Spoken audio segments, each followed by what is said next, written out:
Nous ne sommes pas très nombreux ce matin. Peut-être qu'il nous faudra à nouveau nous réunir prochainement pour dire non à la guerre, oui à la paix dans le monde. Il ne vous a pas échappé que nous sommes entourés de fous furieux. Il y a quelques siècles, il n'était pas bon de se trouver sur le chemin qui menait aux épices.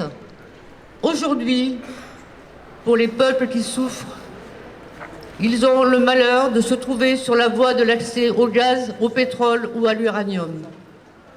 Alors la Ligue des droits de l'homme, qui est membre de la Fédération internationale des droits de l'homme, a dénoncé dès 2014 les exactions commises dans le Donbass par des groupes armés qui s'en prenaient aux populations civiles.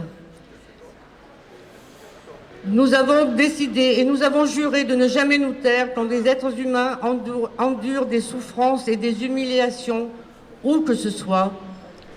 La neutralité est de l'oppresseur, jamais la victime. Le silence encourage le persécuteur, jamais le persécuté.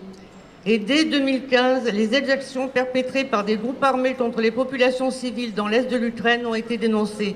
Il a fallu attendre mai 2021 pour que l'Ukraine adopte un projet de loi qui condamnait les crimes commis dans le Donbass, puisque vous le savez, cette guerre on dit depuis 4 ans, mais si on compte bien, on est maintenant à la 6e année.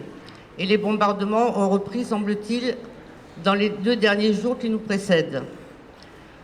Alors soyons vigilants, rassemblons plus de personnes, soyons plus nombreux à dire que nous voulons la paix et que nous n'acceptons pas que les lobbies qui traînent autour de nous, parce que, je vous l'ai dit, nous sommes entourés de fous furieux, mais surtout, je n'apprendrai rien à personne en disant que les enjeux qu'il y a actuellement autour de ce sujet de l'Ukraine nous dépassent largement et sur lesquels on n'a jamais été consulté. Et les populations ukrainiennes non plus n'ont pas été consultées.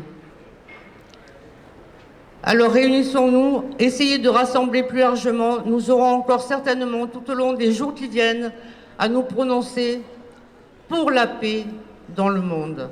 L'Ukraine est à 3 heures de vol de chez nous. C'est à côté. Quand nous rentrerons chez nous tout à l'heure, il se sera passé environ 3 heures.